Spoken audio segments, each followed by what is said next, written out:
All right, Bitcoin Radio. It's your man, Joe Blackburn, fresh off the Christmas holiday. I hope everybody had a great one coming up on the new year. New year, new Bitcoin, right? That's kind of what the hopes are, at least a new Bitcoin market. And that's what I believe as well. I don't even want to complain that much. I mean, 2019 was great for Bitcoin. It was great for Bitcoin, but it was not great for all of cryptocurrency, and more specifically, it wasn't great for most of cryptocurrency, and that's okay. That's just what the market does. And I'm going to have a conversation with my good friend and great contributor to the space, Adam Barlam, here shortly. He's going to be coming on and joining me again. Adam's been on. He's the founder of Bravocoin, as many of you may already remember or know. But we're here to talk more about the market. Dude's a thought leader to me, and I consider his perspective and his opinions on the market as somebody I take very seriously. As we get into that, obviously, as noted, I hope everybody had a great break. We still got one more part of the holiday coming up with the new year.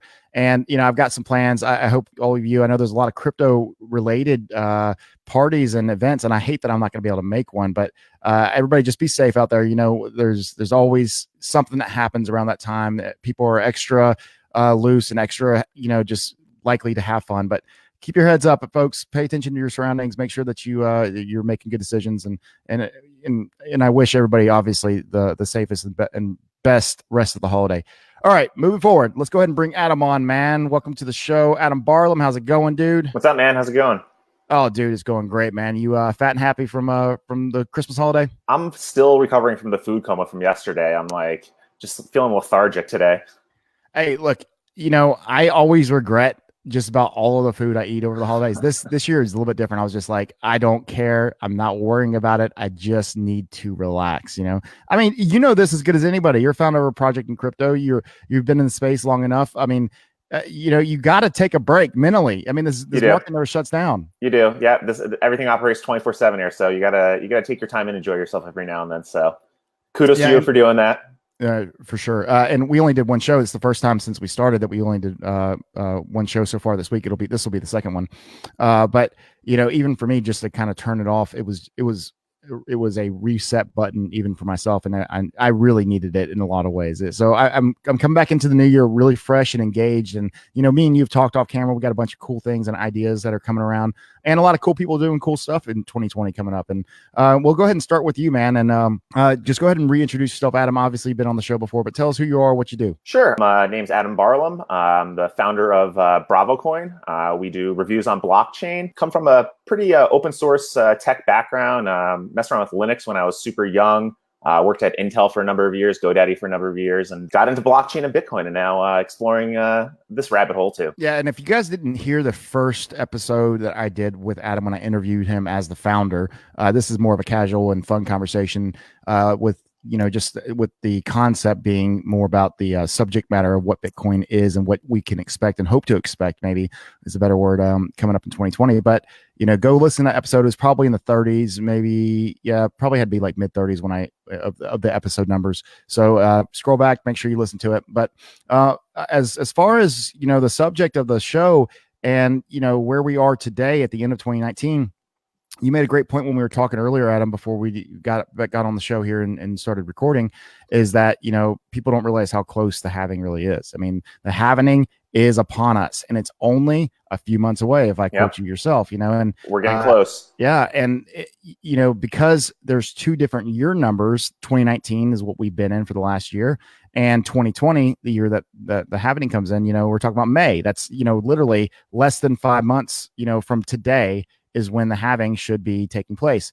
And, we don't correlate at times just because there's a year in number, not necessarily in time frame, obviously, but I think it has kind of snuck up on some people, and it will continue to do such because people are looking at the market. They're seeing altcoins down. They haven't seen any real bump or benefit of the halving minus, that nice little run in mid-June, July-ish, as we ran up and played with 14,000 almost. And I don't blame people. I can fall into that trap too, Adam, but what's some of your perspective on this? Like as far as the sentiment of the social crypto world, how do you view people and how they're thinking about the price of Bitcoin in the market as a whole?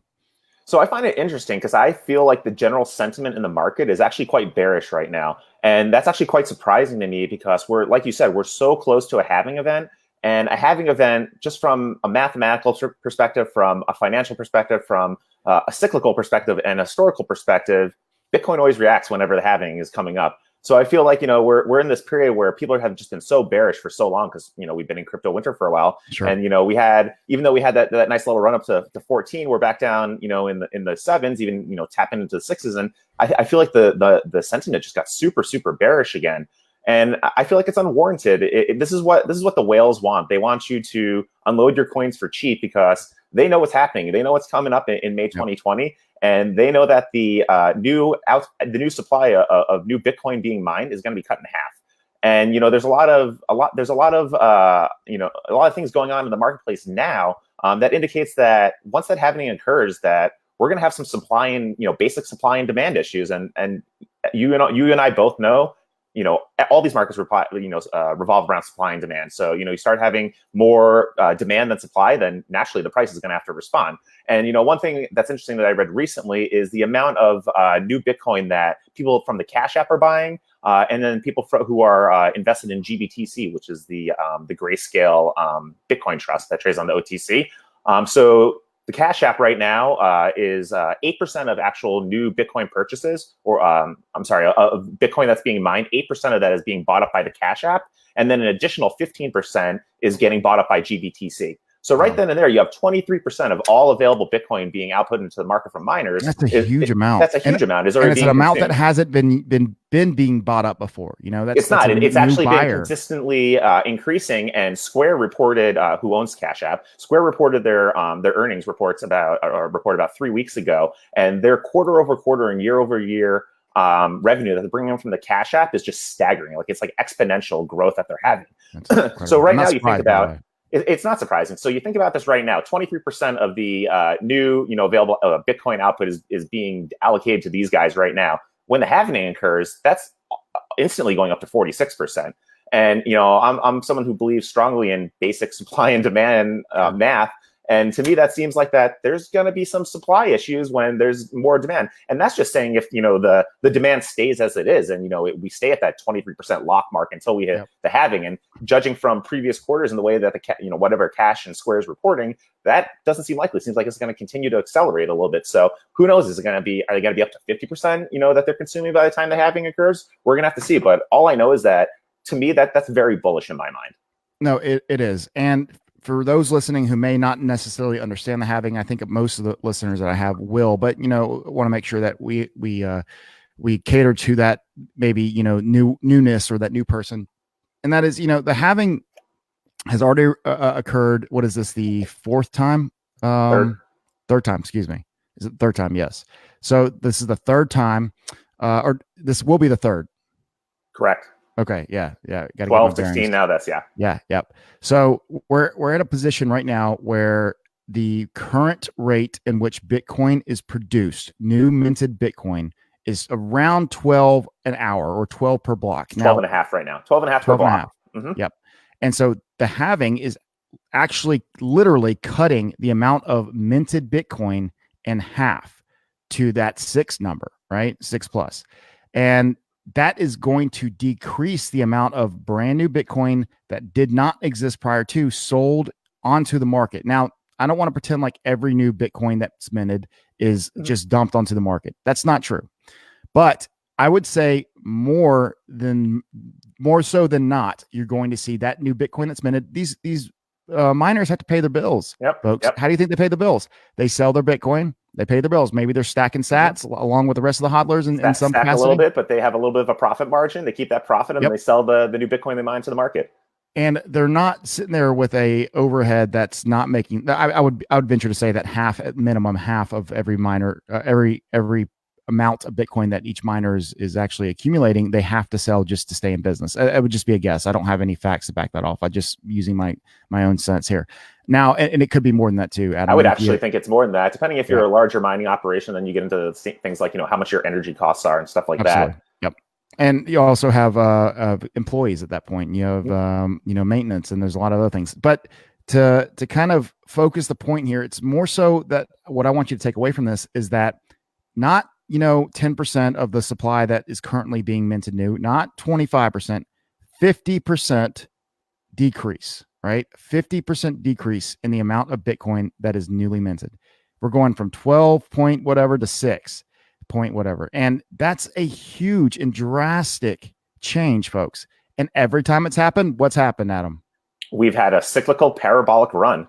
And generally it doesn't happen right when the halving occurs. Normally we start going on these parabolic runs, normally like, a few months, 3 to 4, 6 months after the halving. Sure. But every single time that happens, the market starts to react because it's all based upon supply and demand, and demand goes up and the supply goes down.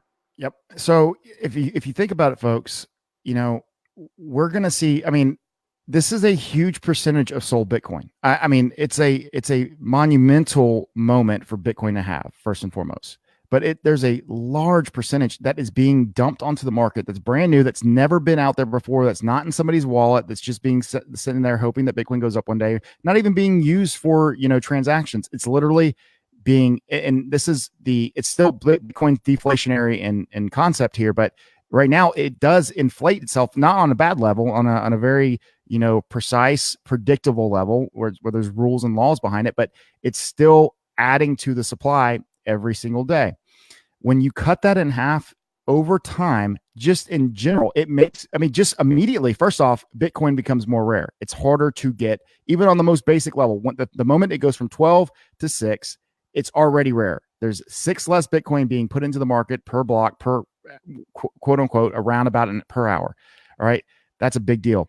And this is the conversation me and Adam are going to have today. And Adam, I want you to kind of give us your thoughts, or at least tell me about what you think, how this is going to be viewed, and at what point are people going to start taking this seriously? Why is it bearish? What is the sentiment doing right now? What would make people believe that Bitcoin is low for honest reasons?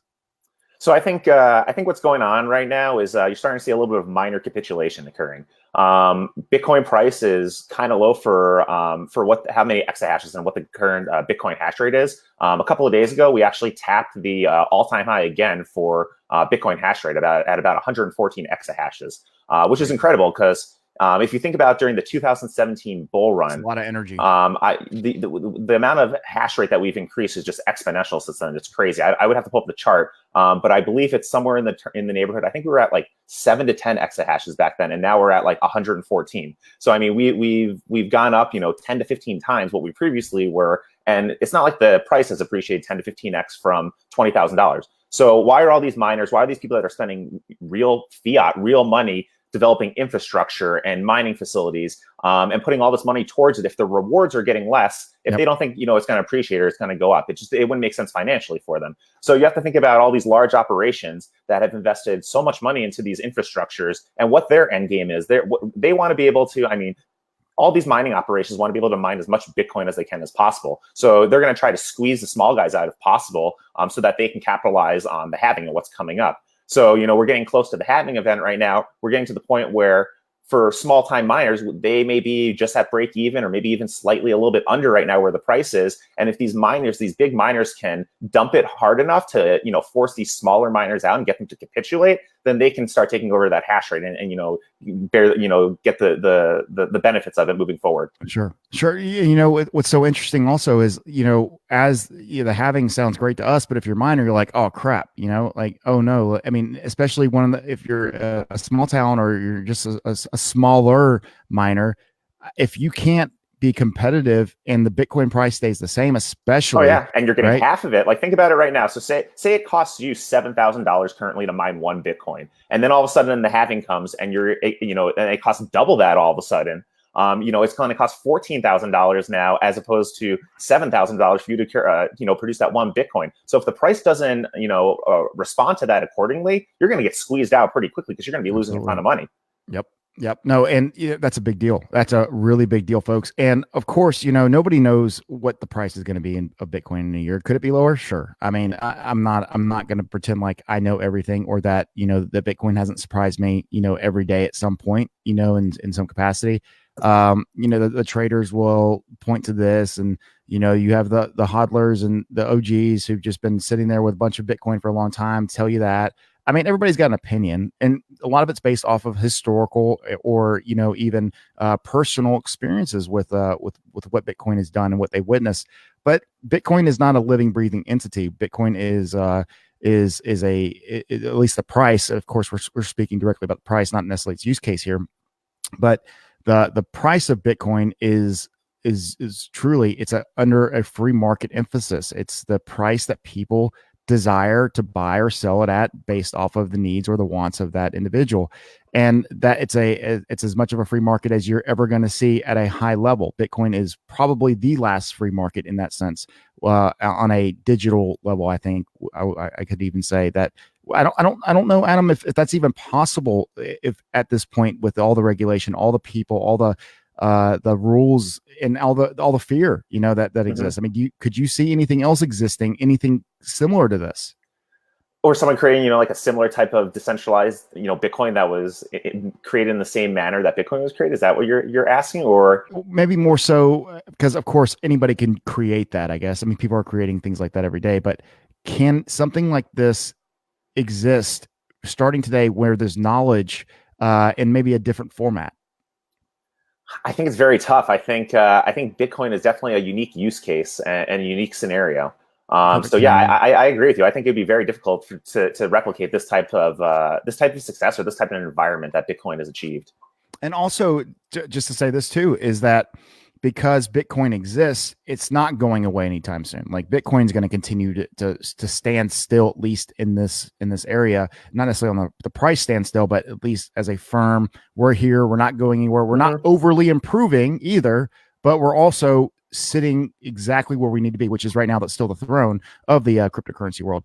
But governments are on the lookout for this now, right? I mean, the big brother, the people, whether you're in China, whether you're in the United States, whether you're, in the Amazon rainforest, people are digitally watching you via the internet, because information is processed through there and through some sort of entity that is going to capture data and know what you're doing. And so if there's something that's starting to get really popular, someone's going to hear about it, maybe start paying attention to it, maybe not even maliciously, but you're going to be scrutinized a little more. And I don't want to veer this too far off topic, but I guess why this is important to me is that Bitcoin, to me, is humanity's last hope in a lot of ways to be able to do something without needing a CEO or some Federal Reserve chairman or some person making a decision that can affect negatively the people who are the users.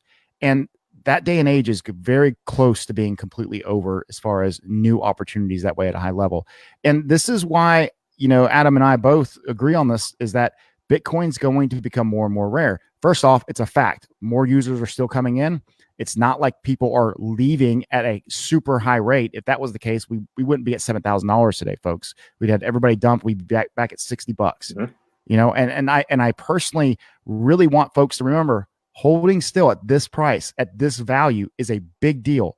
Adam, what is going to be the biggest reason why people start remembering, paying attention, that Bitcoin is probably not as bearish as you might think? Not you, but the person who thinks it's bearish. Once the media gets back involved, then the FOMO starts, and then if we hit a new all-time high, then it's going to be the same exact sentiment as before. It's going to be back off to the races, in my opinion, because people are going to get that FOMO and that crazy sentiment that we had before. And in my opinion, we have much more infrastructure built this time. We have just the beginnings of some of the institutions getting on board.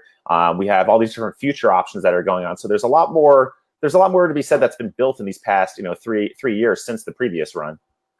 Yeah, and my favorite thing, and Charlie Shroom told me this when I spoke with him on when I did an interview with him, is that and it's not something I hadn't heard before, but he really put it in perspective, Adam, and you can agree, and you're living, breathing proof of this, and that is the foundations of the next cycle are really built during these bear markets. It's true. And the big companies, the good companies, the ones that have honest and real use case, the ones that will succeed, the ones that people need, the ones that can fill the void of, we don't have this yet, or this makes it easier or better, that's what is being built today.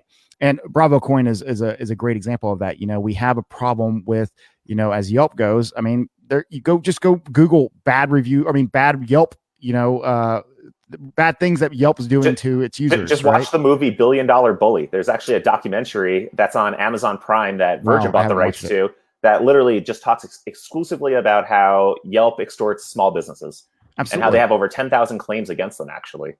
And obviously, there's a lot that goes into your reasoning behind Bravocoin, but I think it's fair to say that that you're a good dude, and that you've seen that this is a problem, and you've been subjected to these things in some capacity or the next, and you're not unique. And there's people who have probably 10,000 times worse experiences with Yelp than you could maybe even imagine, or outside of the fact that you created something very similar. But and obviously, folks, I have a huge admiration for Adam, and I think that what he and his team have built is a great, not just use case, but it's great for people to have this option. It's not just a use case, folks. It's something that is necessary to get an honest perspective of something. It doesn't require a lot of brain power or to be super smart to realize when money's involved in these transactions, or when a company can benefit off of holding something back from you and extorting you to a certain extent, as Adam just mentioned. They will eventually. Like it's a greed game, folks. People are getting rich off of opinions and where people have to go. And Adam, I first off, as you know, and as I just stated, I've got so much respect for what you built. But why is this the future? Like, what is? I mean, obviously, I know the answer to this. I want you to explain this. Why is this so important? What does it actually do for folks?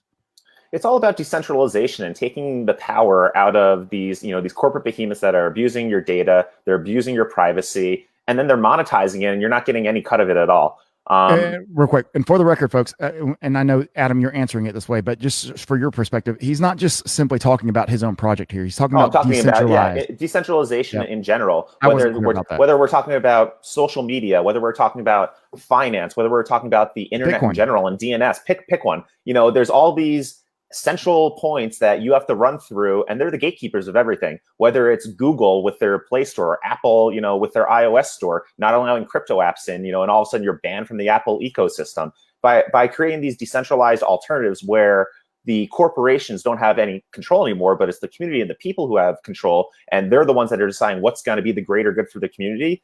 I mean, that's the whole purpose of decentralization, and where this whole movement needs to go. And basically, it's a matter of taking away the power from these corporate behemoths and putting the power back and giving the power back to the people, so that they can take control of their data again, take control of their privacy, and then if they want to, they can even monetize that data, for their own benefit if they choose to.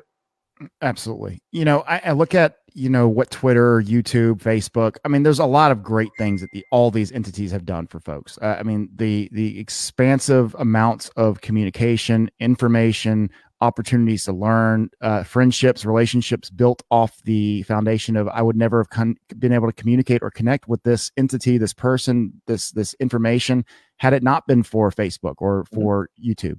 I mean, the bad doesn't have to be lost in all. I mean, the good doesn't have to be lost in all the bad. But this is getting dangerous as far as liberty and freedom go. I personally have very, very, very specific reasons why I have fallen in love with decentralized blockchain applications.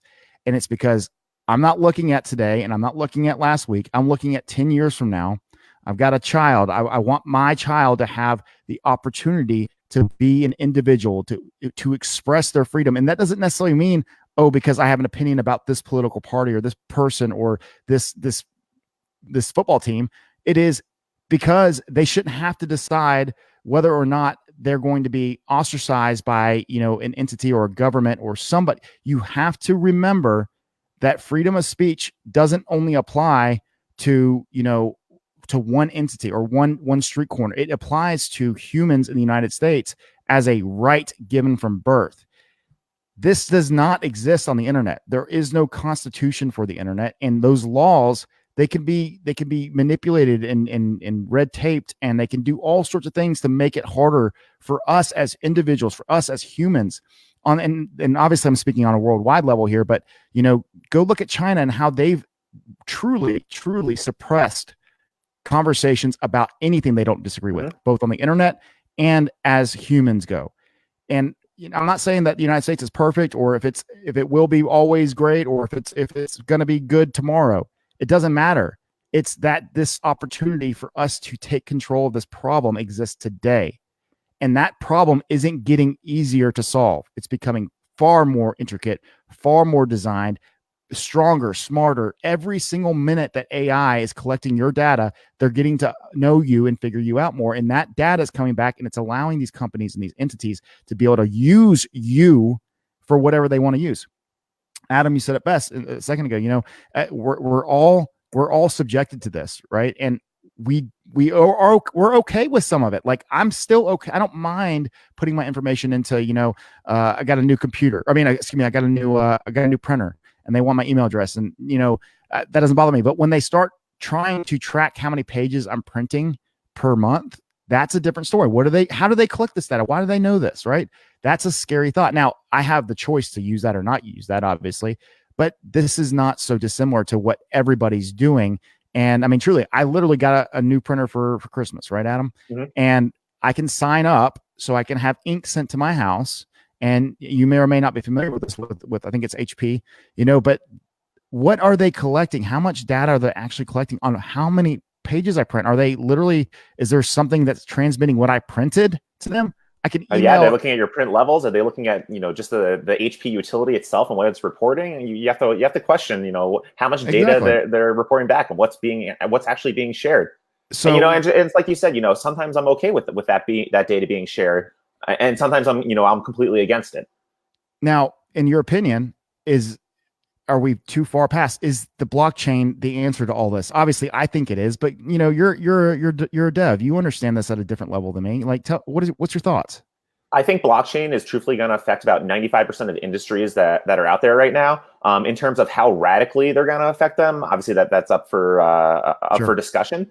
But I feel that blockchain is going to change a lot of things, and you're going to start seeing these alternatives that are going to exist. And in my opinion, you're going to have corporations that are they're going to have to decide to either join on board and adopt and adopt cryptocurrencies and adopt blockchain technology, or they're going to be left by the wayside and they're going to become antiquated. I believe, in my opinion, if they don't jump on this emerging technology. And the beautiful thing about that is it's all related, right? And we're sitting here, we start off the show, we're talking about Bitcoin, what's happening with halving. We're talking about, the price of Bitcoin, what makes people bearish. And then, this conversation ends up in this context. We're talking about, now what are use cases? How does the blockchain, what is it going to do? How does it affect us? What is decentralized, entities actually going to benefit, for me as a human and, potentially as a business owner or whatever it might be. But it really comes down to the more credibility the blockchain gets, the more useful it is for people, the more blockchain and Bitcoin, specifically in this case, will be taken, and there will be opportunities for not just gaining wealth, sustaining wealth, because it's deflationary. It's not going to be printed on top of.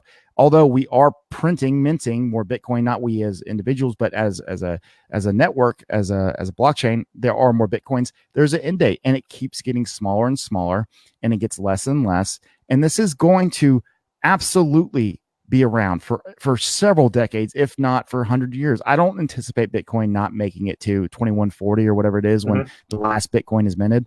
I would highly expect that to be the case. And when Bitcoin's only minting 1 Bitcoin per block, I don't even know if that's one of the mathematical figures that the halving gets to. But if it gets to that point, or 1.5, it's going to be worth a lot of money, folks. Like, who else would be not mining this stuff at 0.001 Bitcoin? Two more halvings, we're going to be at 1 point something. Exactly. So we're not that far away from that. No, so it's real.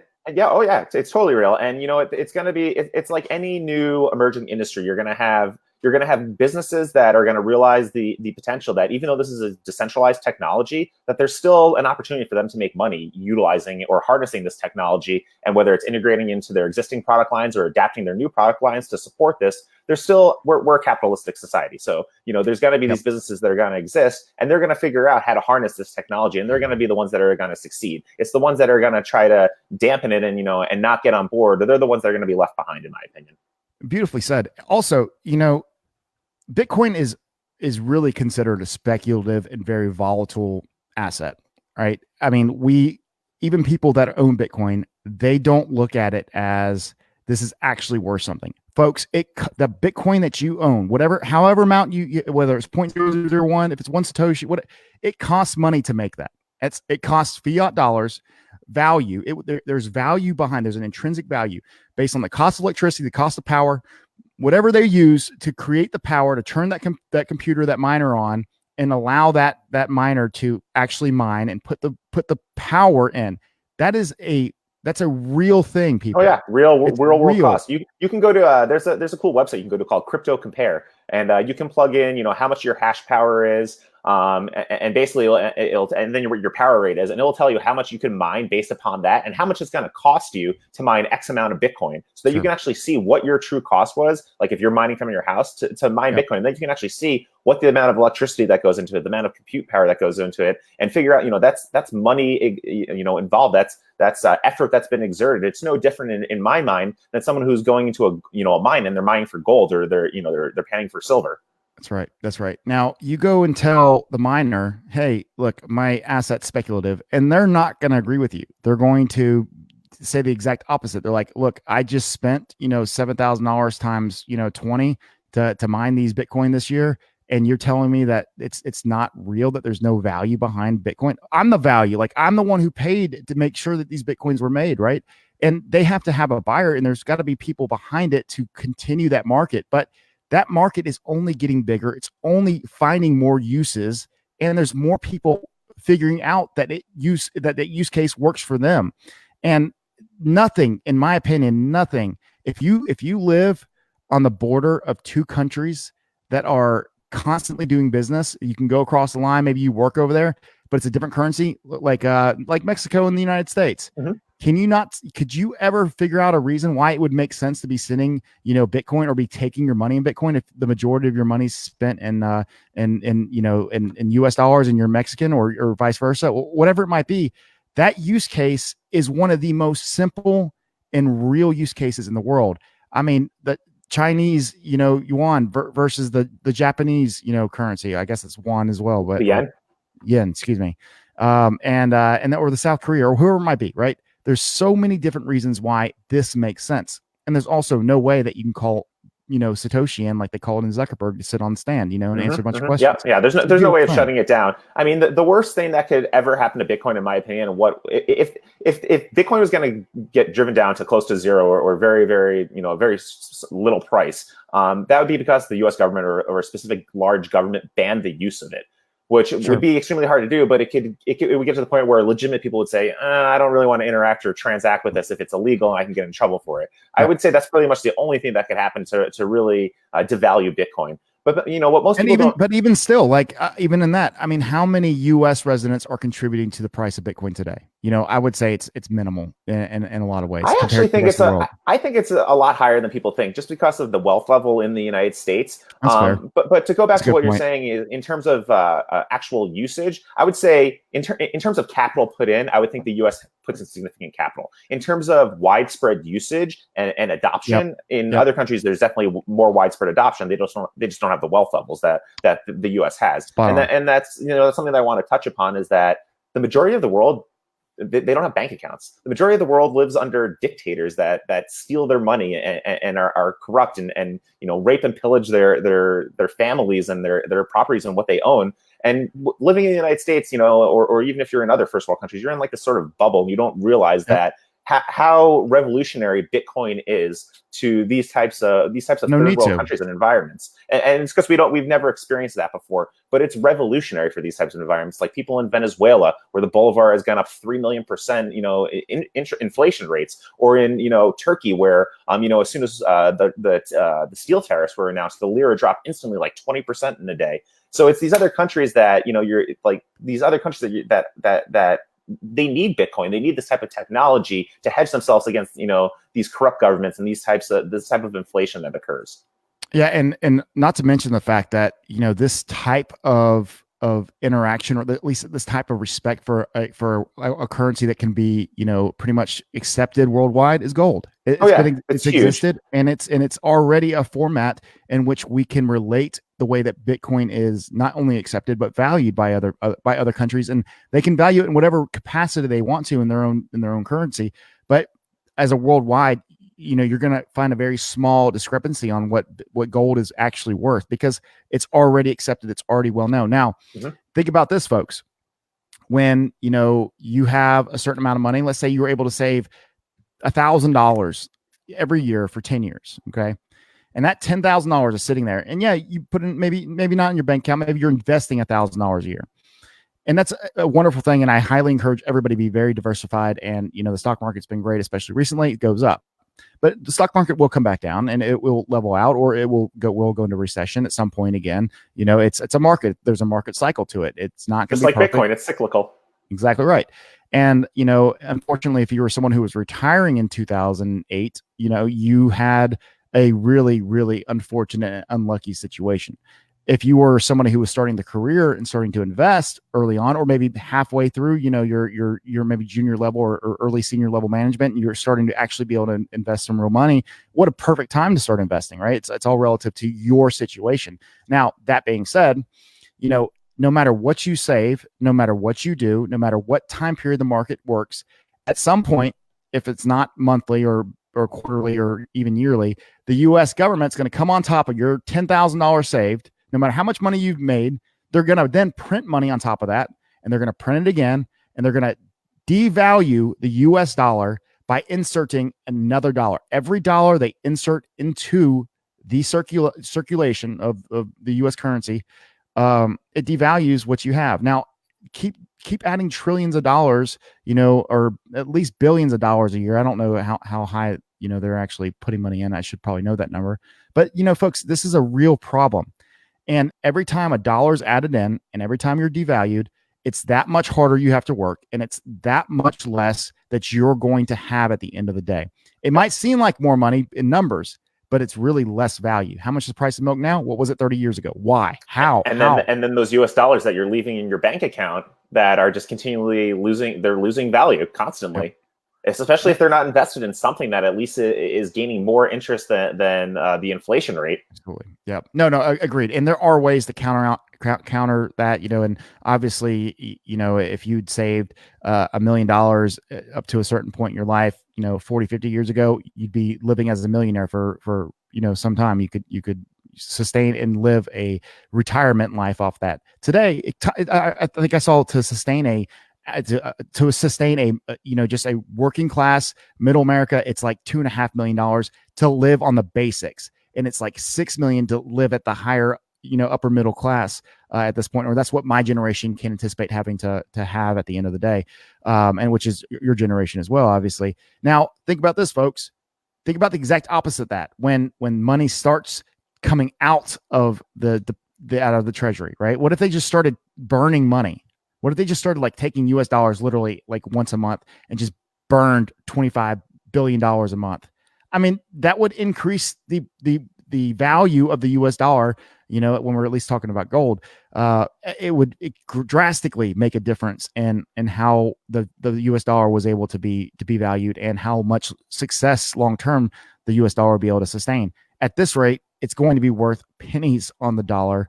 At some point, they're just injecting more and more. And all it takes is one of these, Middle Eastern countries. And Adam, I mean, I don't know how much you even want to get into this, but one of these Middle Eastern countries actually does what they finally say they're going to do, and create their own currency, and then, trade oil only in that currency, whether that's, the Middle Eastern coin, or whether that's Bitcoin, or whether that's, just an ounce of gold, physical gold. That would be a big blow. It would be huge. In my opinion, the days of U.S. dollar dominance is going to continually go down, in my opinion. And actually, it's interesting. There's a Deutsche Bank research article that came out, I think, within the last 2 or 3 weeks, where they do like a 10-year look ahead. And that's actually one of the main things that they said, was that they see the devaluation of the dollar continuing, and they have real legitimate questions of whether in 10 years from now, the U.S. dollar is going to be the world's reserve currency. I mean, can you blame them? I can see that. I've never done enough research to even have a true opinion. I can't write a paper on it. And I know for a fact that we're printing too much money as an American. Our government has, and this is not unique to Donald Trump. This is not unique to Obama. This is not unique to Bush. It's the way our economy has gone. And eventually, because we were taking off the gold standard. So when we were taking off the gold standard, there was nothing to tie it to. They were just like, hey, it's a free for all. It's not tied to any specific asset. We can just print however much we want. And I believe the number is something like, I think in the late 1990s or early 2000s, I think there was like 1.2 trillion roughly in circulating US dollars in the money supply. And I think now we're over 3 trillion. So we've tripled it since. And, we can feel it, right? I mean, we can feel that when we go to the grocery store. We can feel that when we have to go pay rent. We can feel that when we're going although I would say that salaries and the average, way of making money is probably increased on how much you're It actually. has, but I don't think it's appreciated as fast Exactly. as the destruction and the devaluing of the dollar Yep. has Yep. occurred. So I mean, that's an issue. $100,000 when I was growing up was like the standard to have an upper middle class Oh yeah, life, yeah. right? I mean, you make $100,000. I mean, that's what You were roughly doing around. well. Yeah, I mean, roughly around $8,000-9,000 a month. You can raise a family. You could buy a house. You can have probably 2 car payments. But nowadays, I mean, that's almost.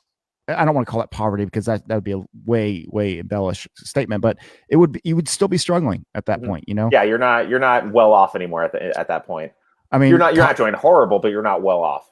And I'll even go as far as say this, you can argue all day about the political side of this. I mean, both sides have done the same exact thing, period. There's very little difference in how they've approached this growth of, or at least this debt. There's definitely a huge issue with monetary fiscal monetary policies Absolutely. In the U.S., regardless of what side you're on. Exactly right. It's the same. There's very little you can, not you specifically, Adam, but anybody can come up to me and convince me, unless it's Ron Paul sitting there running for president. I believe that his goal would have been to fix that issue. But going forward, I don't look at this as you noted a second ago as a good thing, and I don't see the sustained success that we've had. This is going to come to a tipping point where we're going to have to recognize there's a problem.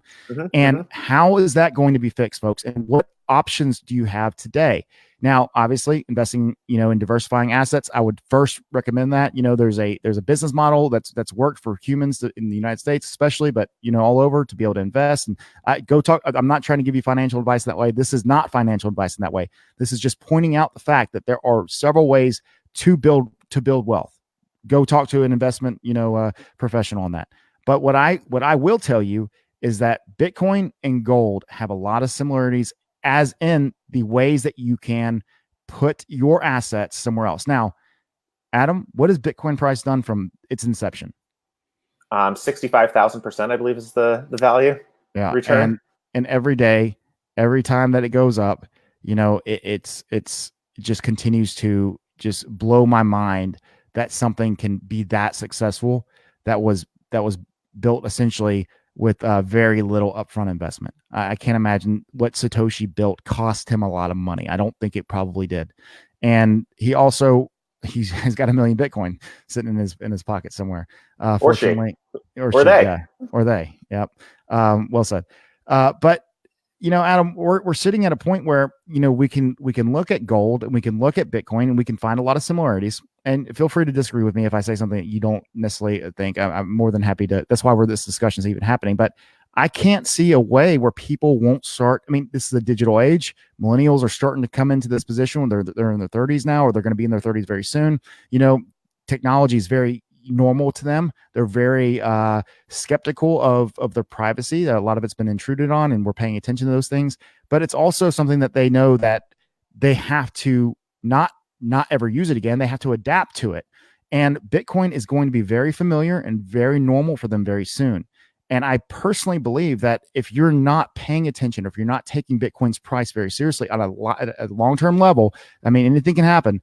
I don't see a way that this mathematical formula, as people are entered, as the amount that gets poured into the Bitcoin supply continues, not the supply will continue to go up a measly amount at a time compared to anything else, but it will continue to be more and more rare. More people are using it, not as much as getting put in. This is a big deal, folks. This is the opposite of every major financial institutional thing you've ever seen. It's literally the exact opposite, and it's going to be huge. And what you actually said is actually you basically just described stock to flow model is what you described. And stock to flow basically states that the amount of time that it takes to produce what is currently the current output, the amount of years to basically produce that. So gold right now has a stock to flow of 62 years. So basically to produce and mine all the gold that's in the world currently, it would take 62 years. And that's why gold is a good store of value. It's scarce. That's gold's scarce. Yep. Silver is a stock to flow right now of 22. Bitcoin at the current 12.5 Bitcoin block reward has a stock to flow of 25. As soon as it hits the halving, it doubles that. It goes to 50 immediately, which is pretty close to gold 62. Then 4 years after that, we're going to be at 100 of stock to flow ratio. If we continue along this path and adheres to that model, we're going to be at 100, would actually that's going to supersede gold's stock to flow ratio. Wait, so silver is that low? By the way, silver's about a 22 stock to flow. I did not know that. Copper is like a 1. Palladium, platinum, all those are very easy to produce, and that's why and that's why the price doesn't. It's not a good store of value. Yep. No, it makes sense. I mean, obviously, but silver still being that close to gold. I mean, in relative terms, it's still close, and for the price of silver, it almost seems like it seems like silver may be cheap. And if you think about it, silver actually seems to have more applicational uses in industry and technology than gold does. Probably the reason why is not valued as high. It's cheaper, true. That would make sense. So it's cheaper to work with. It is, and it makes sense, and I'm okay with that. That doesn't hurt my feelings. I just think silver sounds cheap when you say it that way, though. By the way, so it's actually interesting if you've been watching gold and silver spot prices today, they've actually been moving a little bit. I haven't checked into the past couple of hours, but gold popped up above 1,500, which is a key critical level. Yep. And I think gold was above 18 actually, and it looks like they both kind of broke out of a descending triangle. Silver. So it's interesting. I think you're going to start to see these decentralized, gold and silver those were the first decentralized assets. Exactly. You're going to start seeing decentralized assets, like gold and silver go up, and naturally, Bitcoin should be able to respond the same way. Because why are people hedging and why are people investing in gold? Why are they investing in silver? Because they don't trust the current world's economy and what's going on, and they're trying to go into they're hedging their bet and they're investing in stores of value that they feel that aren't going to lose as much money as actual fiat currencies. So let me ask you, Adam. I mean, and obviously, again, and I want to state this very clearly. Me and Adam are having a conversation. In fact, we were on the phone, and I was like, "Adam, stop talking. Let's just record this because this is so much fun. I'm enjoying having this conversation with you." And is that not the truth, Adam? It was true. Yeah. He's like, "Stop! Stop now. I don't want you to say another word. We're doing this live." Yeah, let's go ahead and record this. And again, Adam, my respect and my appreciation for your thoughts and the way that you're able to relate your statements, to the world, and really even, as the different person that comes into the conversation, or the different, entity that it's coming in, you're able to evolve the conversation properly and with honest intent, obviously not in a manipulative way, but with honest intent, you're able to speak to just about anybody about anything. I mean, there's nothing that we've ever talked about that you're just like, I don't have an opinion on that. I'm like, what? I'd be so surprised. We'll go down the rabbit hole on any topic, on lots of things. But I see us, really, folks, we're very, very fortunate.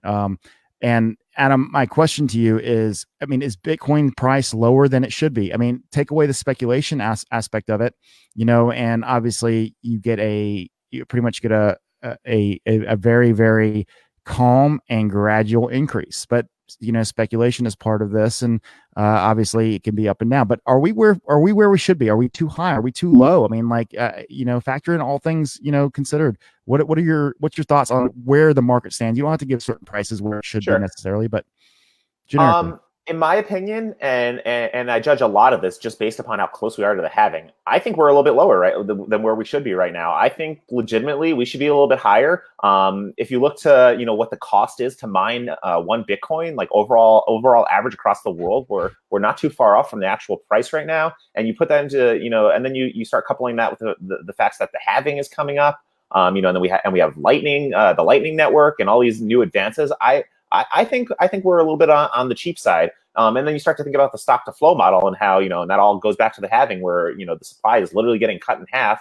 I think it's a little low. And, whether this is manipulation that's going on, or this is just market sentiment and what people actually think the market value is of Bitcoin is up for discussion.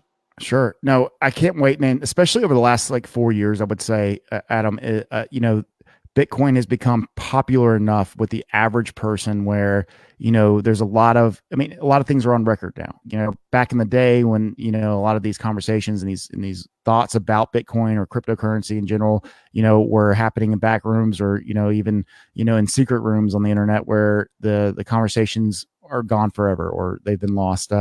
And nowadays, we're a lot more accountable because you got to have your real face out there. Not everybody, obviously. There's a lot of people on Twitter, et cetera, that have a huge following that have done very well being very anonymous or as anonymous as possible. But to look forward, 10 years from now, when I'm sitting here, hopefully still, doing something with Bitcoin radio, go back and just check on like some of the predictions people have come on the show. Like, yeah, Bitcoin could never get to 100,000. And I personally, I see no issues with Bitcoin getting to 100,000. I do see some logistical and really even some, market cap issues as we get any higher than that. I'm not saying we can't get to 1 million, and I'm not saying that we're going to get to 1 million.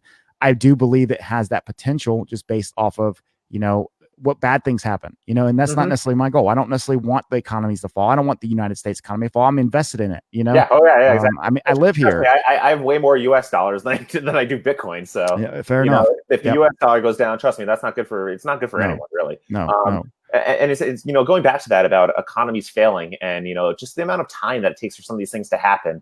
And you think about how long we've been, like the QE4 is now going in and how much money we've been pumping into, and inflating and printing dollars. And the reason, and some people think, that it may not fail. Maybe this is just like a sustainable strategy that they've employed. And in my opinion, we've seen it with other governments, with other economies that are much smaller. The reason why this has been going on for such a prolonged period of time is because we're so big that it's going to take a long time for it to actually fail, in my opinion. There's got to be some sort of major catalyst event that's going to occur. And then, in my opinion, the cards are going to come crashing down. There's going to have to be some major fiscal reforms that go on, whether, that's going back to the gold standard or whatever that may be. There's going to have to be a lot of changes to be made. And I don't think that's going to happen until you're going to have this, this catastrophic event that occurs. Of course. And, folks, it's not you, the American. If you're American, obviously. If you're not an American, obviously, I am actually kind of referencing you. But it's not you, the American, folks, that tells us if our dollar is becoming less valuable, right? Me and Adam can sit here and play poker, and a dollar's a dollar, and we don't see it any other way. But you go and now all of a sudden you're producing, some sort of some material, and it's coming from part of what you're building requires some stuff from China or from Japan or from somewhere else, and it's always been $100 per whatever, per lot, and now all of a sudden it's $105. Well, it's not because it got more expensive for them. Maybe it did, and that's possible. Maybe they got a new tax to pay over there. But, putting that part aside, when you see that start happening, you start realizing my dollar is not nearly worth what it was yesterday. At some point, that starts happening where another currency that may be more stable or maybe, more have more strength behind it, that currency starts overtaking the dollar. And, the Great British Pound, I think, is a anomaly in all this. But, you can take the euro and say the euro is stronger than the US dollar. I mean, it is 1 for 1. The euro, I don't know the exchange rate, but it's a big deal when you start seeing it continue to drop. Now, sometimes it gains, and the economy has been on fire. I don't want to take anything away from what the economy is doing, but we're still subjected to this printing, and Bitcoin, cryptocurrency, blockchain, they are here to pave another path, a way around this. And Adam, let's get into altcoins a little bit here.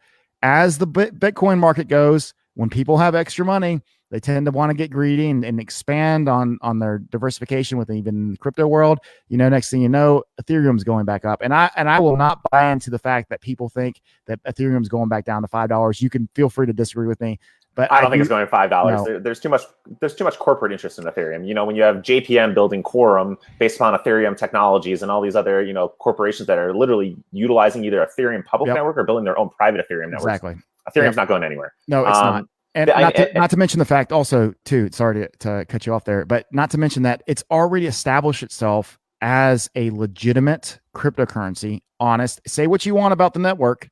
The shit works. It works. It may not work as fast as you want. It may not work in every single circumstance that they may have intended it to, but as a concept, Ethereum does work. Anyway, sorry. And 95% of the stable coins that are issued on Ethereum. So absolutely, you have that too. And when you have all these stable coins that are actually used to buy Bitcoin and used to buy these cryptos, you start to realize that Ethereum's not really going anywhere. No, I mean, you have Tether now. I think it has a Tron pair that's printed, but I mean, sure. I'm not worried about that. In terms of the actual volume and the amounts that are on Ethereum compared to these other networks, it dwarfs it.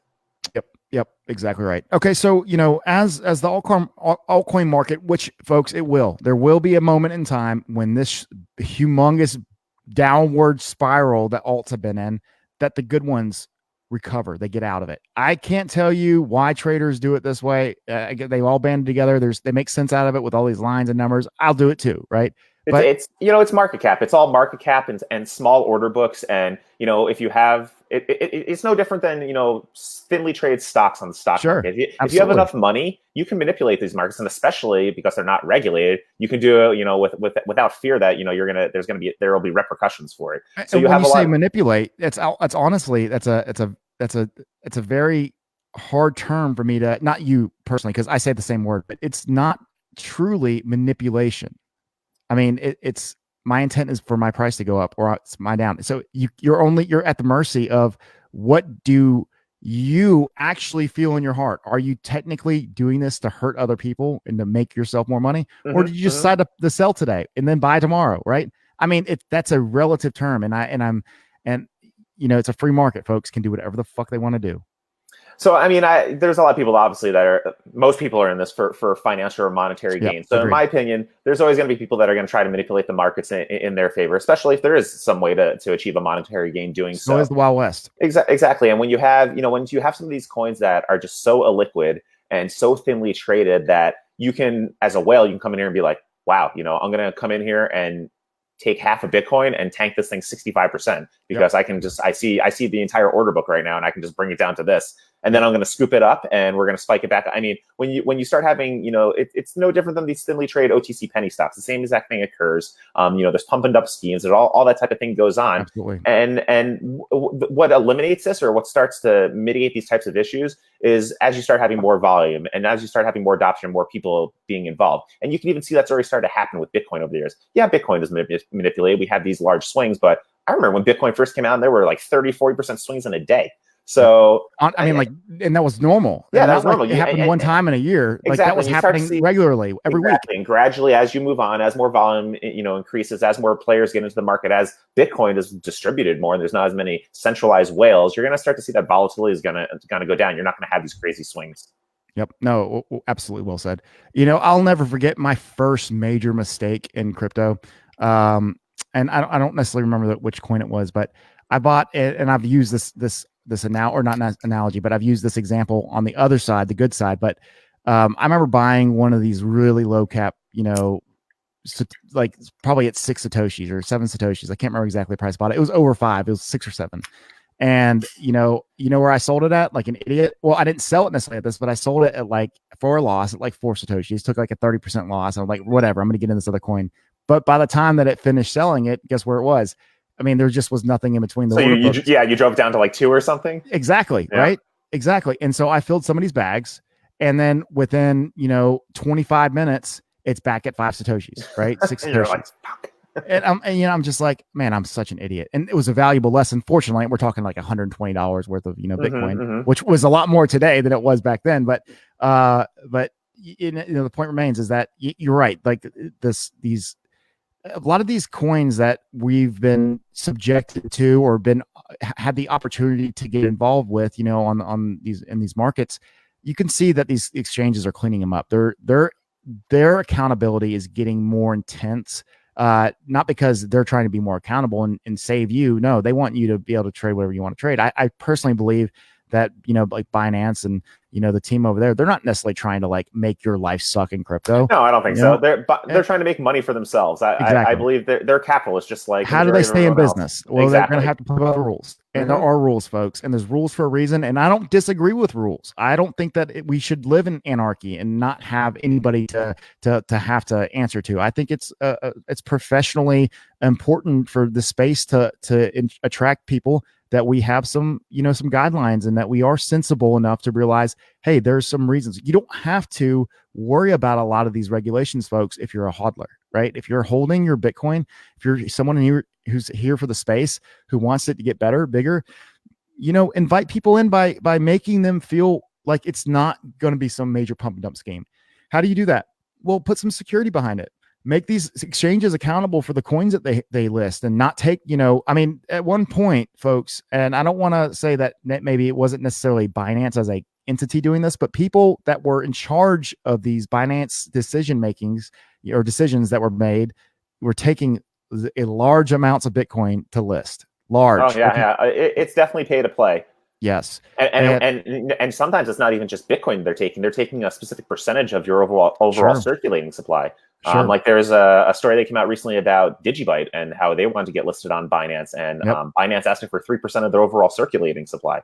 Oh man, and Binance has they've got the weight to swing. It's a big They deal to do, get listed on and Binance. that's interesting though. How we're in this for decentralization. We're in it so we don't create these these corporate behemoths that abuse us. So that's a valid question. Is Binance getting too big? Does Binance centralize the industry too much? Well, I can tell you this: I don't trade on Binance, and I haven't, and probably. I mean, I don't want to say I haven't visited. You And I can't have an now account. because you can only trade on Binance US. Yes, but for this, especially for this point, I have never been a big Binance user, and there's been several reasons for that. Not because I think Binance is doing something wrong, but I don't necessarily want to trade outside of US companies just on an individual. Like I'm paying my taxes. I'm not trying to circumvent the law. If I go in there and make a trade on Bittrex, it's very easy for me to be able to do it. And then to be accountable when it comes time to hand it over to the CPA. And they're like, oh yeah, Joe, this is how much you owe. It just centralizes how much, information I got to go out and go get. That kind of centralization doesn't hurt my feelings. What does hurt my feelings, what does piss me off, is that me and you do care that Binance is getting too big, and everybody else is still in it for ulterior motives, or not ulterior. I mean, most people are here because they want to make some money. Yeah, right. Yeah. But they're doing it in a way that's negatively affecting. Now, I'm not against Binance. I think Binance has been a rock, and they've helped. No, I mean, if anything, they've driven a ton of adoption. Absolutely. I mean, and a lot of people have issues with CZ, but CZ has actually driven a lot of adoption too. So I got nothing but respect for him. Some people hate him. Some people love him. He's a businessman. Yeah, he's a bit, and you can't fault him for that. I mean, he saw an opportunity. He saw that there were exchanges that didn't live up to the standard, and he created an exchange that was better than the rest at that time. In 2017, not like they've been around since 2012. No. And he just hit it at. I mean, we talked about this earlier actually on the phone about how in this industry, if you can just hit it at the exact right time and hit the ground running and in stride, you could really go crazy here, dude. I remember Poloniex, right? Polo, the troll box. Yeah, troll box. Actually, it's back now, I hear, but it is, but it's not the same, right? I mean, I can't tell you how many times I went to the troll box to see what people were saying before I bought a coin. People were shilling, exactly. Right? You would almost go to the troll box to get like insider info of what people were shilling. Yep, and I mean, when you saw a bunch of back then, it was a lot easier to predict what people's intentions were. I mean, like. They wanted it to either go up or they wanted it to go down. Now you got to worry about, like, are they trying to sell me their coins? There's just so much more that you have to worry about when anybody tells me anything, unless you're a project founder and you're like trying to pitch me your project, as a whole. And this happens, 40 times a month at this point. That's a different perspective. That's somebody who believes in their company, who wants success. I don't mind them shilling me their shit, at least like that's an honest reason why. But it's the people who have no connection to the projects that come that just are just bag holders. Dude, go buy this coin. It's going to go up. And I'm like, First off, I can promise you, if anybody gives me any information like that, I automatically will never buy it because I don't want to be subjected to, inside information or anything along these lines. But people come to me, oh, this is what's happening next. And I'll be all for it. But that's awesome, man. Sounds like a great opportunity. But I'm not going to go and subject myself to the I'm an American. I'm subjected, to the laws. You have to be held accountable. And there's a lot of people going down right now. They're targeting a lot of people. But what's interesting and what's cool about this type of technology is that a lot of this technology is open source. So you can actually see beforehand what's going on sometimes before it's like being fully committed into a project. So you may be monitoring this one project and be like, oh, look, there's a cool update that's coming down the pipeline that hasn't been, merged into the official branch yet, but it's in the development branch and it's coming along, down the line. And you're doing your own due diligence. You're doing your own research to figure out, what's gonna make it and what's not gonna make it. Oh, so true. So true. And, Adam, you're seeing this from the person. Number one, you've been in tech for pretty much your adult life, your entire adult life. Maybe I think you even noted that you were getting into tech as a kid. Even as a kid. Yeah. But you've watched tech evolve. You've watched things happen, and still you found reasons to not only believe in what Bitcoin, crypto, and blockchain offer, but to now take part in it. And that's one of the reasons why I respect you so much, is that your perspectives have encompassed tech and in its glory days, right? We're still in those glory days, in the golden age of tech, where it's still, if you want to do it, go do it, right? You got a little bit more competition now than you did 20 years ago, but you can still do it today. And if you're doing it great and you have the right people, and there's money everywhere, especially you got a good project, go pitch in Silicon Valley. Someone's liable to just hand you $1 million check and be like, handshake, here's a piece of paper with my signature on it. Make sure I get what I'm supposed to get. There's a lot of deals that go down that way. I'm not saying it's super easy, but if you got a good project, it's not hard to get it funded, at least. Now, that being said, crypto and blockchain specifically offer an even easier route into this, people. And where there's an opportunity to make money, somebody's going to figure out how to do it right. Netflix comes in, hey, Blockbuster, we want to sell you this for, $6 million. Blockbuster's like, I'm written movies out on a level. You think people are just going to sit at their house and try to connect? There's no users for that.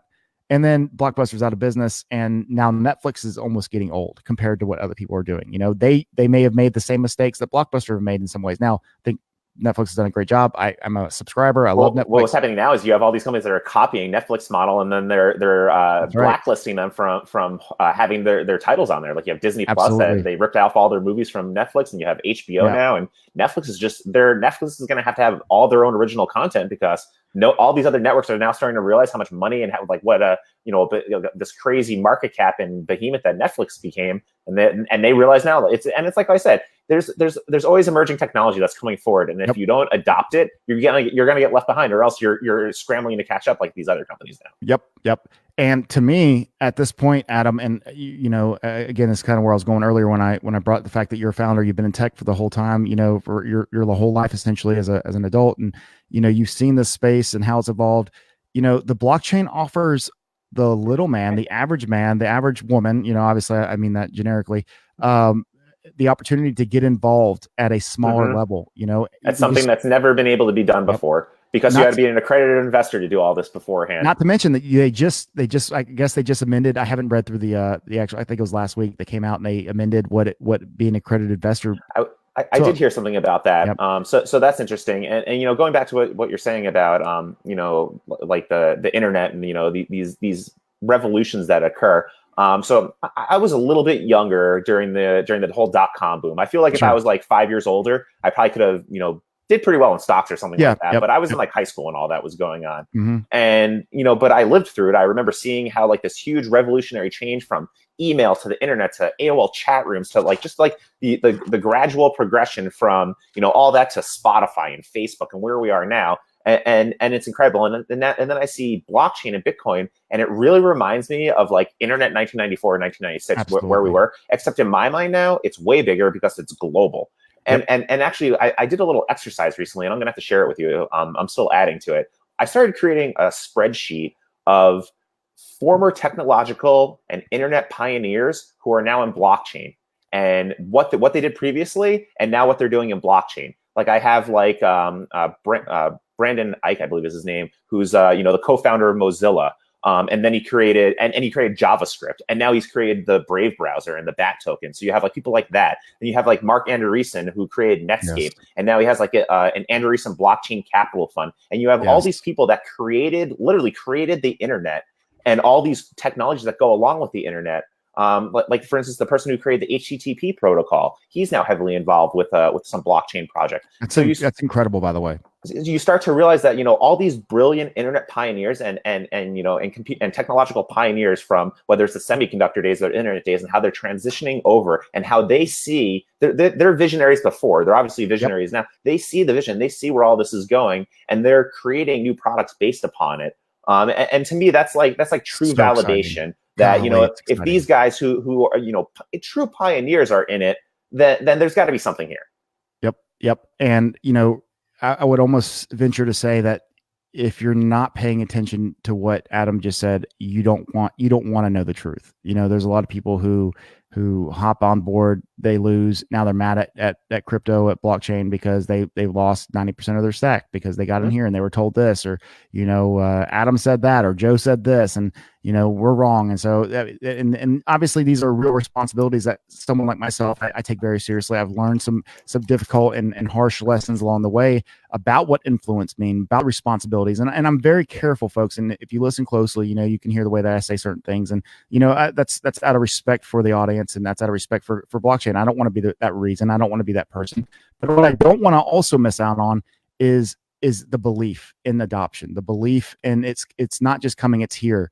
I mean, we're just seeing the beginnings of it, but there's no doubt in my mind. Now, Adam, how does this influence of these minds joining the blockchain cause or being part of this, how does this translate into, not just Bitcoin potentially becoming more credible and going up, but, projects that they're involved in tokens and all this other crap that we've kind of had to kind of sift through to get to where we are today. The bull run of the altcoins in 2017 was incredible for people who were invested in them.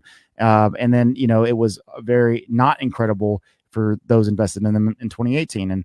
And even to this day, it's continued throughout the year 2019. And I even question myself, not necessarily are altcoins dead and that they'll never come back. You cannot convince me that that's the case. Mm-hmm. I'm maybe a little off of my time frame, as tomorrow I expect them to continue to their rise, to get back to where they were at least.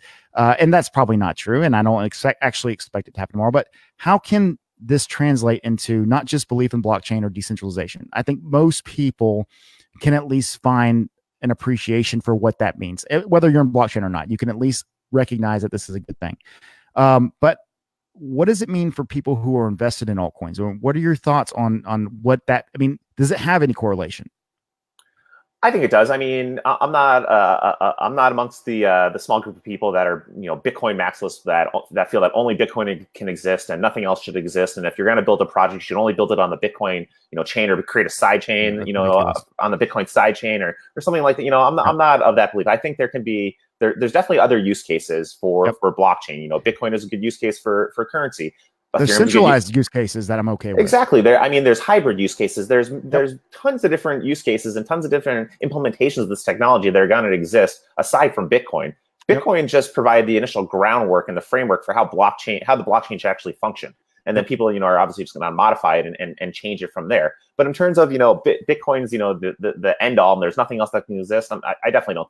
I don't see that. There's utility tokens. There's altcoins. There's alt projects that have extremely good ideas that have executed on these ideas and have actually started to come out with projects or platforms that are utilizing this technology. So I mean, those are the types of projects that I really think you need to focus on. I mean, yeah, there's a lot of scams and a lot of shit coins that are in the altcoin space that did ICOs and raised all this money and haven't done anything in 2 years. And it's a matter of, just like when you're investing in a stock or you're investing in a company, you have to do your own research and do your own diligence. You don't just listen to what someone's saying on the troll box in Polonia. People have been scamming people with fiat for centuries.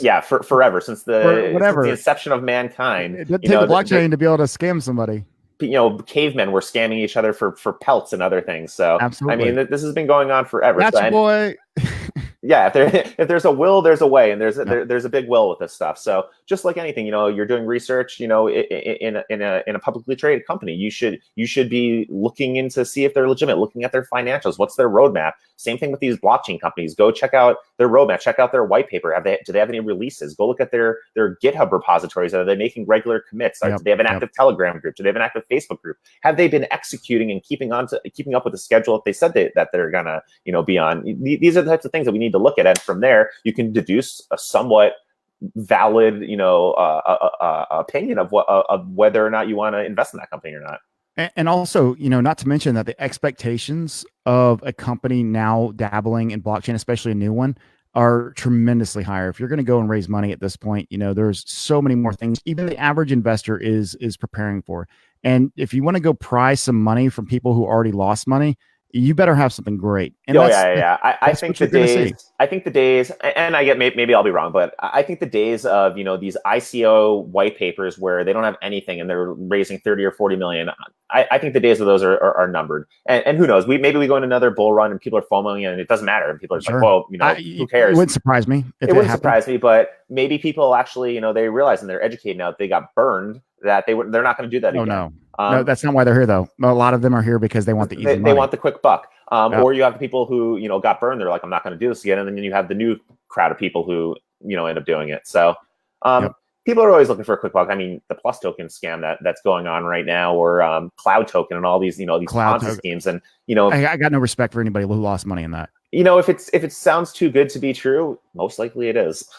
Let me take that back. There's a lot of people who did not know about crypto in China or somewhere, or maybe that was their first attempt into it. I'm not necessarily judging them, but if you are in crypto and you come to me and you're like, man, I got scammed by cloud token. I'm like, well, I don't know a single person. You didn't get scammed. You were trying to take advantage of the Ponzi scheme before it collapsed. That's what you were trying to do.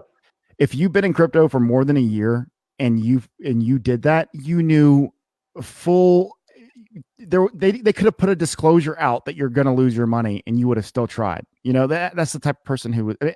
I don't mean to say, I don't want to box everybody in. There's exceptions to that, of course, and I don't want to talk badly about people who don't deserve that. And that's not my intention on that comment, but I will say the only people that I saw who got into it, most of them didn't even, and I'm not going to give any names. And obviously I would never, ever dabble in that. And I would never attach myself to any comment like that. And, but some of the people who have said, hey, I tried it.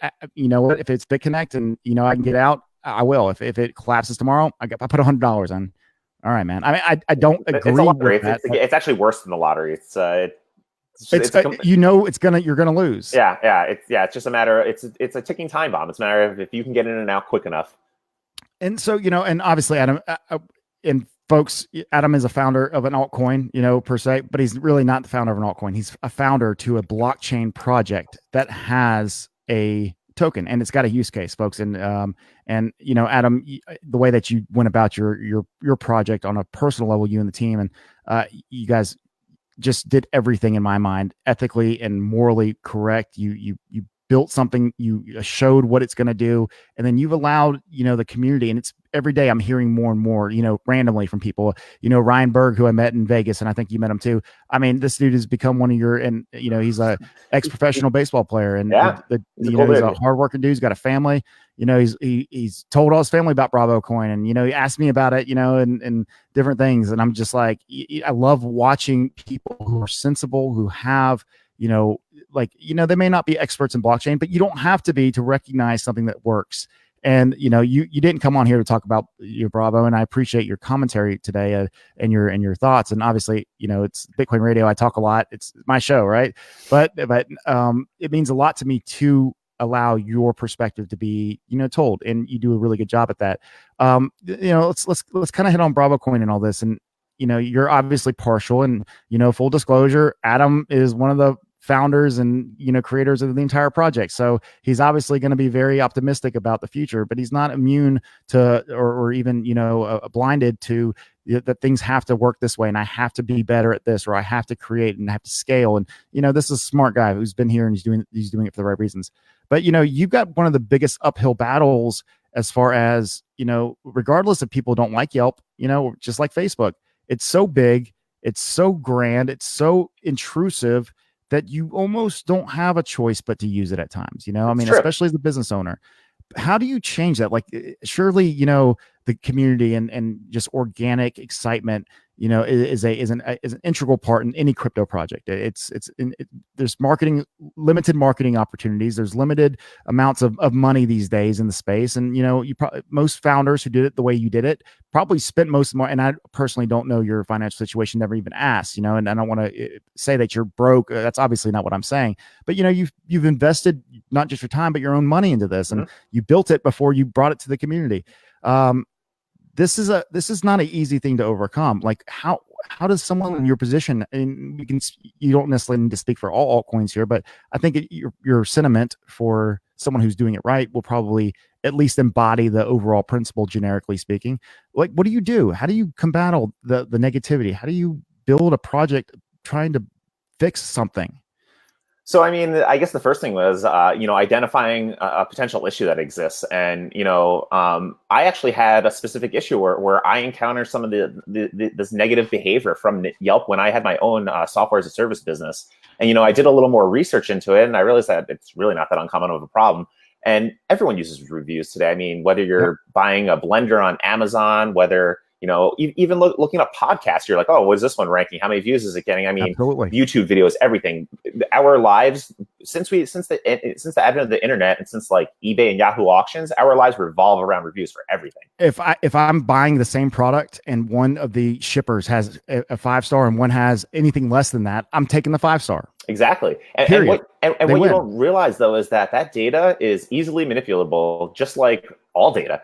And people will manipulate that data, especially when there's some sort of monetary incentive involved, and obviously they want to sell as many products as possible. So they're gonna whether they're gonna manipulate their views in their favor, or they're gonna manipulate them against their competitor or something. And you start to realize that this data that we provide is extremely valuable. Harvard Business School did a study that 87%, if you recommend a product or a service to someone that they're 87% more likely to try it out just based upon your recommendation.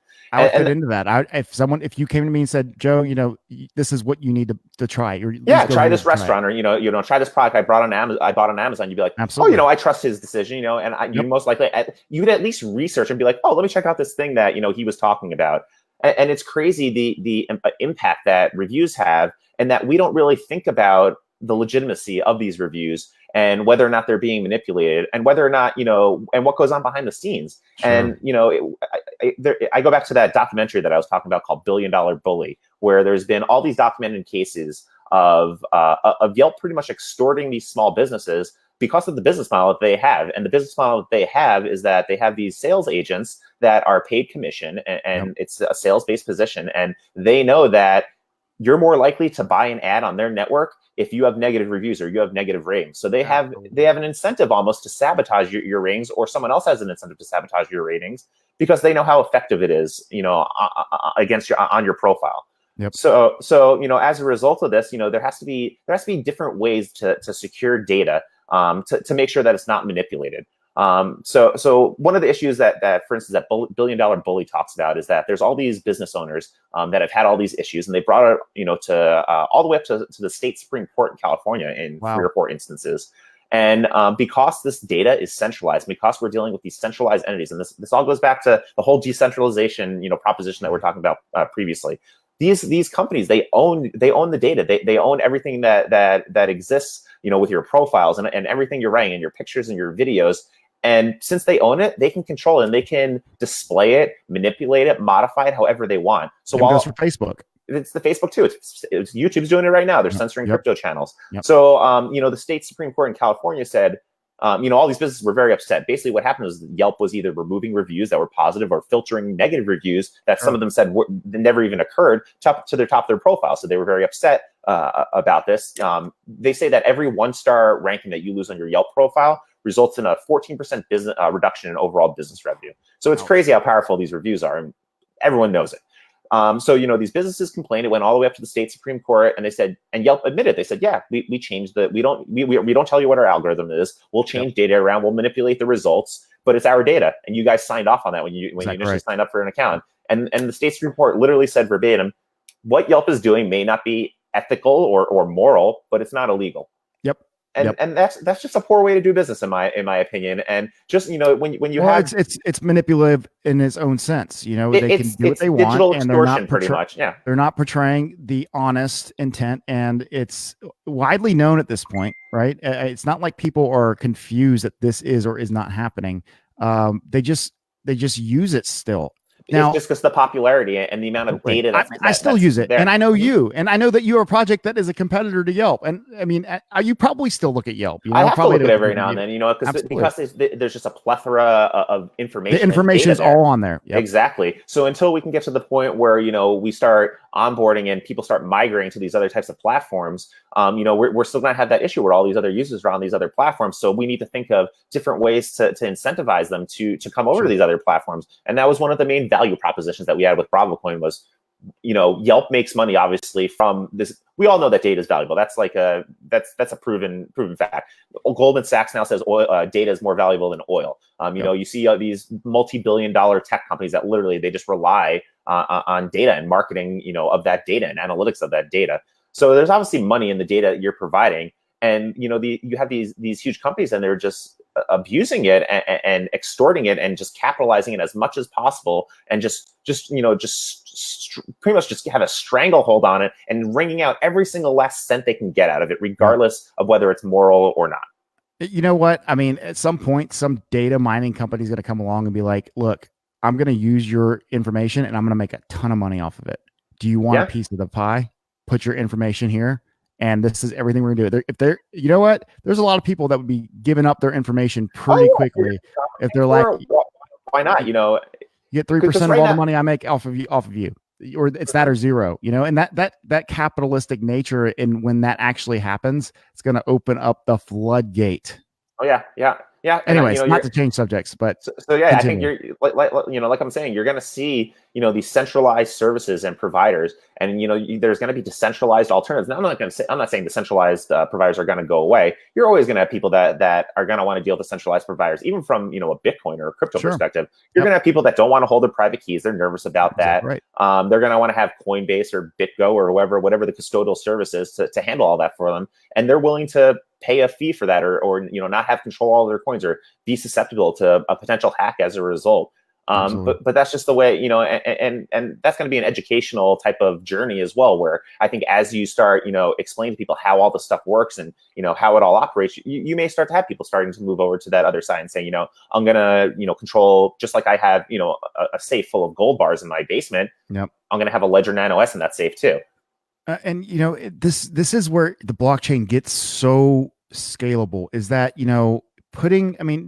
just even like hearing you talk, the idea is that brilliant people, way smarter than me, that I've heard people talk about, this is what the future holds, and I've thought for a long time, an actual digital driver's license is well on its way at some point, where you can pull it up on your phone. I remember having to keep my insurance in my car for a very long time. Now it's literally accepted by the police officer. If you get pulled over, hey, I gotta pull my insurance up off my phone, and they're like, no problem. I've texted it to cops before, or emailed them. They're like, oh, just send it to my email, and I've emailed them the ID card. Exactly right. And so this concept of digitally keeping, whether it be as a crypto user, my money, my funds in a wallet where I have control over it, to emailing your insurance over to a police officer. These are things that we're not just accustomed to as individuals. The world is becoming more accustomed to it. So, as you have, obviously Bravo, where Bravo is allowing a decentralized look into, honest reviews of companies and projects. And, folks, if you're listening to this, do me a favor, go on to Bravo and give me some good reviews on Bitcoin Radio's, in the podcast section. Yeah, it would mean a lot to me. And obviously, put some interaction. And I think Bravocoin is well on its way. Bravocoin, when I say that, I'm not actually talking about the token. I'm talking about the project in general. Bravo is doing some really incredible things. And if you're not part of that community yet, you're missing out. But, I look and I say, you're going to have a digital driver's license at some point. You're going to have, you already have your banks and you have your money, whether it being crypto or fiat, you're checking your bank account. It's already digital. You're already doing everything digitally to begin with. You have digital credit cards now. You have, Apple Pay. You have all this stuff that's going on that's just normal. It's just evolved to this point. And at some point, you're going to need to keep this very safe. Computers are getting stronger. Hackers are getting better. Things are happening where, if you're, whether it's your actual data that Facebook or that somebody's monetizing, or whether it's your actual information and your livelihood, whether it be a bank account, driver's license, insurance, whatever it might be, there's a lot of information on these things. And somebody's going to do it, and someone's going to do it right and pick up the pieces of this digital, puzzle, put them together. And there's going to be a place where, you even had some ideas, and I actually don't want to get into this, and I'll kind of digress a little bit back, but, incorporating your social media accounts that get into your bloodstream now and become part of you, that's going to happen. Like, there's going to be this entity that steps in, opens up the floodgates of information for your purposes, what you need, and allows you to not just store it, but use it. And the blockchain literally is that. That's what the blockchain is going to do. It's huge, folks. It's a big deal. Now, Adam, back to Bravo and specifically in this instance, getting the credibility. This is obviously something that you don't want to happen overnight. Like, if that's the case, then you obviously have you maybe got some success early, or that you've had a bunch of influence and people joining, but that's not what builds the long-term credibility. And those are two different things I'm talking about in this circumstance. I know you understand that, saying it to the public. Your business model, your ethical sense, your moral obligation you have to not just this project but the people using it is, I'm speaking for him, folks. There are few as good as him. This is exactly who type of person you want to build something like this. Now, that's all great. You can be the best dude in the world. No one's using your shit, Adam. It doesn't matter, right? I mean, you're a good guy. You live, you die. You built something cool. Nobody used it. That's not what you want, and I don't anticipate that's what's going to be. But you never know. I mean, anything can happen. But I see future in the success in your future and in this project. What are your hopes? What are your goals over the next 5 years as a crypto project? And I kind of want you to speak to the space as someone who's earned that spot, but be individual in this too. What's success in 5 years from now? What's real to you? What's possible? Mm-hmm. I think success is true adoption, and mass adoption, and not just through these small niches of DeFi or stuff like that. If we want this to grow on a global scale and be distributed like what we talk about, we need to have applications and use cases that the common person is using, like social networking or gaming and stuff like that, where the masses can come in droves, and really adopt this type of technology and not necessarily know that that's the technology that's backing that's backing everything that's going on. It just needs to be easy to use. It needs to be familiar with them. And maybe it needs to have some sort of incentive that they previously didn't have. So for instance, now for Bravocoin, for instance, you're getting paid for your reviews as opposed to giving away your reviews for free on Yelp. Absolutely. So there needs to be that added incentive involved, and it needs to just be simple enough that it needs to be a no-brainer for one person to move over from one platform to another. It can't be complex. There can't be a lot of gears or parts involved. It can't be a steep learning curve. It needs to be just an easy segue transition that just like when MySpace got phased out and Facebook came in. It wasn't immediate, but it was a pretty quick on-ramp. Then all of a sudden people just started adopting it because they realized that it was superior technology, or it was a superior platform. Yep. And I feel that's going to happen once the users start to realize that blockchain and the decentralized services, that there are advantages to them, such as compensation and data privacy and decentralization and stuff like that. Compensation in the future is going to be so crucial. And as a non-political statement here, I'm not a huge fan of a UBI like Andrew Yang's proposing immediately, but I definitely see in the future there's going to be something that has to come about unless something changes, where there is a protective layer of financial security for somebody. I mean, we already do it with Social Security to an extent. It wouldn't surprise me if that was drastically implemented at some point out of necessity, as literally the way that the economy is going now. Again, that's not to make a political statement. I have tremendous respect for Andrew Yang. That has nothing to do with Republican or Democrat. I tend to lean conservative in a lot of ways. I appreciate what Andrew Yang's brought to the table, but to kind of piggyback onto what Bravo, in what you just said about Bravo, compensating yourself digitally for your time, for your efforts. I mean, it's already taking a lot of your time, folks. You're already obsessed with the internet. You're already obsessed with your phone. If you're anything like me, that is, there's got to be a way at some point where you can sit there and say, there is a company that's going to allow me to monetize my own efforts here. I'm doing something out of the goodness of my heart. Like when you go leave a Yelp review, if you're trying to help somebody, it's kind of your accountability to the store owner as well. But at the same time, when you get somebody who writes you a good review, you really made an impression on them. And when you see, sometimes some of these reviews, Adam, are written, and you already kind of touched on this, are written a way where it almost sounds like they were paid to do it. Now, if you're upfront with that, if you did get compensation, not because the company's giving it to you, because now there's a literal way of being compensated, decentralized, of no benefit to the owner or no success to the owner in any way, or negative success or benefit. There's nothing to do with that owner. Of course, yeah, you can still have some manipulative, the store owner is going to see you, hey, look, here's $20, leave me a cool tip, or here's your, but that's on them. That's never going to stop. And under any circumstance, you cannot wipe that aspect off. Exactly. You can only try to mitigate so much and put in so many efforts to try to eliminate as much manipulation and as much of that fake data as possible. And that's actually one of the things that we've started to implement, is that we have a proof of location hardware device that interfaces with the blockchain and with our application. That actually proves that you're within a 330-foot radius of these actual stores and restaurants that you visit. So, no longer are you going to have issues where, Johnny from across the town or across the state doesn't like your coffee shop or something like that, or just has some vendetta against you, and they've never been to your restaurant or your business. They're not going to be able to leave you a review anymore because they're not going to be verified on the blockchain. I know that's amazing. And I think that's such an integral aspect to, an honest conversation.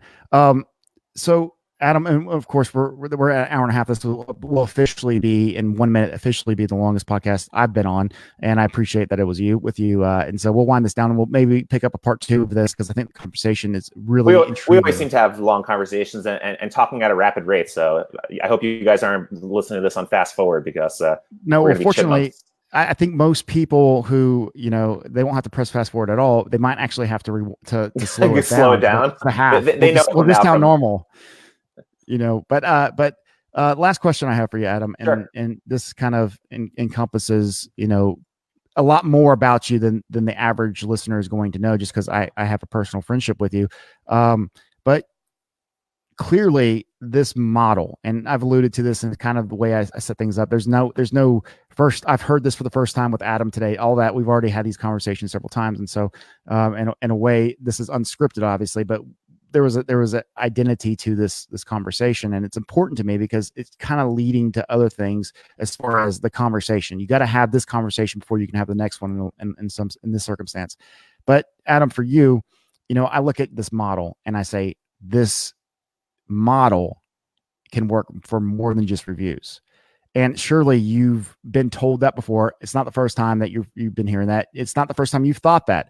I can, although we actually probably haven't had that direct conversation, I've heard you talk about other things in a sense where without the model of Bravo, maybe you wouldn't be talking about it. At what point do you start recognizing, obviously that this model can work? At what point do you start taking that more seriously and take on that responsibility of maybe implementing or advising other companies who have similar things? Are companies even coming to you right now already asking about this? Yeah, actually, the business model in general, like just the model in which we've actually had a couple of other industries approach us because they actually asked if there was a possibility to have like a white label solution for them.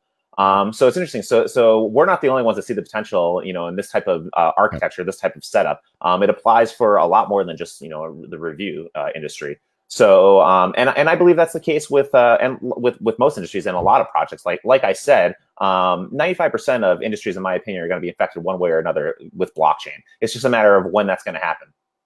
Yeah, and a person who I have a lot of respect for, similar to how I've talked about you, and I've had him on the show too, is Fred Krueger. I don't know if you're familiar with him at all, Adam, but that guy's y'all are very similar. You guys, if you don't know each other, you need to. You both are doing great things. Fred comes from a really successful background in business as well, in tech business. But I just love when I'm talking to and hearing the way that you shape, your blockchain specifically, but how it's going to influence the others going down. It's just really impressive to see the quality and the honesty of these projects pick up because of people like you, and I want to congratulate you, but also I want to thank you, man. I mean, it's important that people see and hear and are aware of real projects. It's got to happen, and people, you've got to help that happen. Thank you so much for saying that. And I just want to close out on, we truly want Bravocoin to be as decentralized as possible. Recently, I created an automated setup so that if you want to run a witness node and be a block producer on our actual network, you can earn Bravo passively now by just running a quick little menu script and then enabling a function in your application, and boom, all of a sudden you can actually you can be a block producer, a witness node on the chain, and earning rewards as a result. And I need to do this, by the way. I have you should totally do it. You've told me before, and I just have been lazy. It's super easy. Ryan Berg set one up. It literally takes like 2 or 3 minutes. And previously, this was like a complicated scenario for we forked Steemit, and if you were running a Steemit witness node previously, you were a little technologically advanced. You knew how to set everything up there.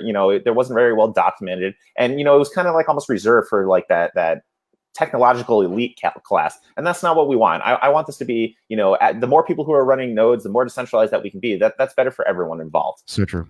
No, well said. And I enjoyed thoroughly this conversation, Adam. I appreciate your time. Hey, Bitcoin Radio, if you need to get a hold of Adam, where can they find you? Bravocoin.com, Adam at Bravocoin.com, or you can just join our Telegram. Absolutely. I would personally encourage you to at least get to know the project and look into it and see what they're doing. Write a review. You got a place that just write one. And it's not just restaurants and hotels that you can review on Bravocoin. If you're into crypto, we have exchanges on there. You can review Binance or Coinbase or KuCoin. We have projects on there. You can review Bitcoin. You can review Ethereum, all these other coins that are on there. So, I mean, we had a lot of users who actually came to us. That could get out of hand quick. It's funny. We had users that were like, I didn't know that you had these other categories. I thought it was kind of just like restaurants, and I don't really review restaurants, but people that are so into crypto and so into like specific projects and spaces that they just go at it with each other about different projects. That I like this project and I like this coin, and this is why this one's not as good, and someone else will come in with a rebuttal. So I mean, that's a pretty popular section actually on our app. So if you think we're just restaurants, we're just hotels, it's not. We even have movies and music and other categories as well. So just check it out. It's free. Let me ask you a question. I don't know if I'd already asked you the last question, but this can be quick. Have you had some success with people randomly finding you? Are there people that are not in crypto that have stumbled upon Bravocoin? Actually, I would say we're probably about 40% of our user base has never used crypto before in their life. I have a lot of friends of mine, or when I first started out, that I introduced us to that were never involved in crypto. I have parents and family and friends that are involved, and they've invited their friends. And I actually get questions quite a bit coming into our support email or even our Telegram of users who have they've never been exposed to crypto before in their life, but now they're starting to ask the types of relevant questions that we want these new users to ask. Like, I have Bravocoin now, but I hear, I know there's Bitcoin exists, but how do I trade my Bravocoin for Bitcoin? Or how, what other projects exist that are like this? Are there other cryptos that I can earn as well instead of putting up my own capital? And that's a big thing, with drawing in, what we're going back to with drawing in new users and people into the space, is that Bitcoin and the volatility scares a lot of people who don't know the cyclical nature of it. So when they see Bitcoin going from $20,000 to $3,000, and if they put in $100 and it goes down to 15 or 20, that's scary for the average person, of course, especially if they don't know the history of it. So you start to, if you offer these types of platforms where you can get paid for your time and you don't have to put up your own capital, your own money, people are much more willing to adopt it, especially new users who have never been exposed to this type of industry. No question. And well said, by the way. All right. So we'll tie it off there, folks. We will see you guys next week. This will be the second and final episode of this week. We'll run into the new year. I've got some cool things that I can't wait to talk a little bit about. Obviously, Bitcoin Miami, North American Bitcoin Conference coming up in the middle of January. I'm still trying to make sure I get all the details worked out, but I'm planning on being there. If you're not coming, if you want to come, if you're trying to get an opinion on should you come, you can always review it or go check the reviews out, over on Bravo. But thanks again, Adam, for joining us, man. It means a lot. Bitcoin Radio. Till next time, everybody. You know what I'm about to say. What are you doing for the cryptoverse? I know what I'm doing. I know what Adam's doing. But the cryptoverse does belong to all of us. If you're not taking care of it, somebody else will, and that somebody else may not be the best person to do it. Could be some senator, governor, or whatever that thinks that, it's all bad, and the next thing you know, it's in their hands. But, we've got to maintain our efforts, folks. It means a lot to me. I know this space means a lot to you if you're listening. So, look, good luck, everybody. Happy New Year. Please stay safe. Please use good judgment. We'll see you when it gets there. I guess I may have one more show, but till next time, everybody. Later, guys.